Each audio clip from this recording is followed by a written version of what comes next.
Hello children, how are you? Again I am back with another chapter of history. It is chapter number 4 and the name of the chapter is the Mughal Empire. In this chapter we will read about the establishment of the Mughal Empire. We will read about these points in this chapter. First of all, we will read about who were Mughals. Then we will see about their military campaigns, उनके सैन्य अभियान कौन कौन से थे. Their lineage, उनकी वंशावली क्या थी. Mughal traditions of succession and the expansion of empire.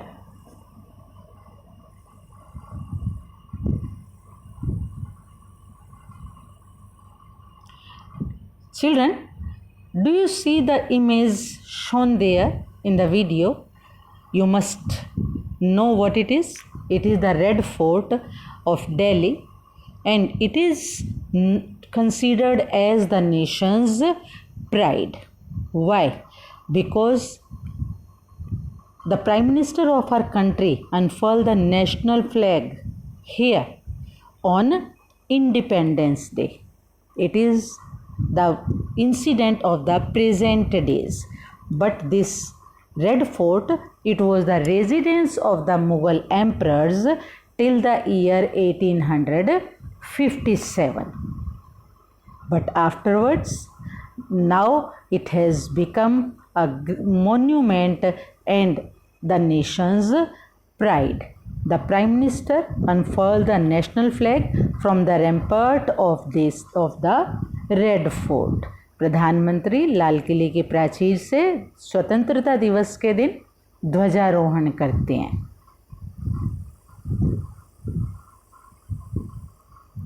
Now who were Mughals? The Mughals, they were the descendants of two great lineages. They were, as usual, they were from their mother's side as well as from their father's side. Let us see who was from their mother's side and who was from their father's side. From mother's side, these Mughals, they were the descendants of Genghis Khan, and Genghis Khan ruled over the region of Mongol as well as the Mongol tribe, China and Central Asia. From father's side, these Mughals, their ancestor were, that was Taimur. Taimur was the person who ruled over the region of Iran, Iraq and the modern day Turkey. Why Mughals? They emphasized their Timurid and not Mongol descendants. Mughals क्यों चाहते हैं कि वो तैमूर के नाम से जाने जाएं, मंगोल के उत्तराधिकारियों के नाम से नहीं. The reason, Genghis Khan, that is associated with the massacre of innumerable people. Genghis Khan, he was a cruel ruler and he killed a large number of people. That is known as a massacre. On the other side, Uzbeks, that is the name of a tribe also. Another Mongol tribe, they were the competitors of Mughals. For that, they never want to be known as the descendants of Genghis Khan. Why they wanted to be known as the descendants of Timurid? Because Taimur at that time captured the region of India, Iran, Iraq. Means he was the powerful person.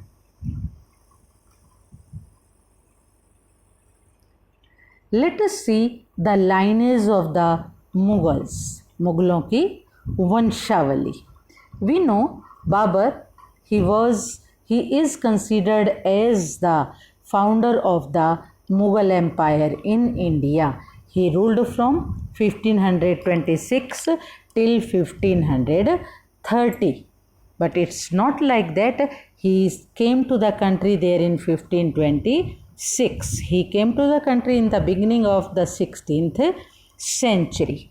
Then came his son Humayun, who ruled in two spans, one from 1530 to 1540 and the other from 1555 till 1556. But what about the years between 1540 to 1545? That was the time when there was the rule of the Afghan rulers.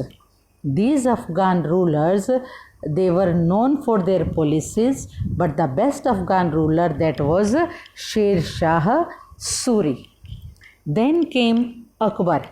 Akbar, who ruled from 1556 till 1605. Jahangir, who was the son of Akbar, he ruled from 1605 till 1627. Then there was the rule of Shah Jahan, who constructed the Red Fort there in Delhi. He ruled from 1627 till 1658, and the last powerful Mughal emperor, it was Aurangzeb, who ruled from 1658 to 1707.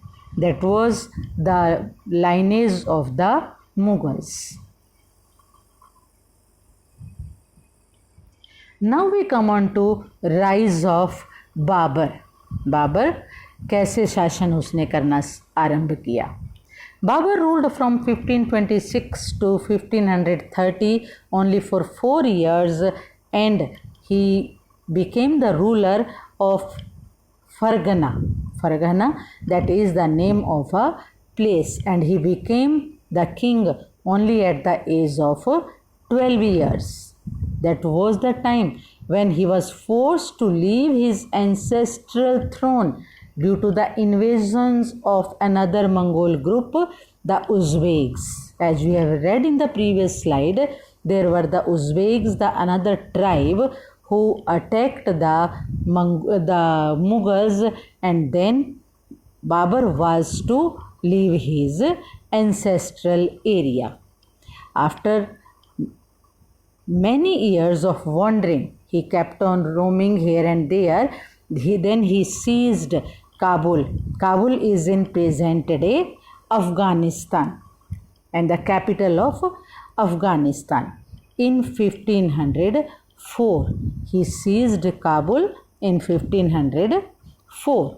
And then in the year 1526, he defeated the Sultan of Delhi, Ibrahim Lodhi, in the first battle of Panipat and captured the region of Delhi and Agra. There, in this way, he founded the Mughal Empire.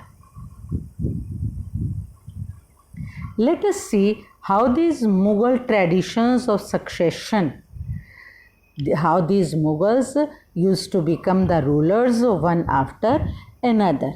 Here we will read about two terms. One is primogeniture and the another is copercenary. Primogeniture, these Mughals did not believe कि सबसे बड़े को ही राजा बनाएं. That is a system, primogeniture is a system where eldest son inherits his father's estate. कि पिता के बाद सबसे बड़ा बेटा ही राजा बने. Mughals believed in Mughal and Timurid custom of copercenary, that the property of the father to be divided amongst all the sons equally. That is considered as copercenary. Mughals believed in copercenary but did not believe in primogeniture. Even then, these Mughals, they used to become rulers after killing their father and other brothers mercilessly.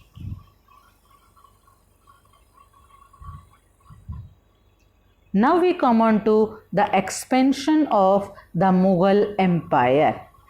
The Mughal Empire, it was established by Babur, but it was expanded by Akbar because of his policies of conquering the lands of others, making friends with the other local rulers, and by adopting the policy to get married with the Rajput princesses. It was under the rule of Akbar.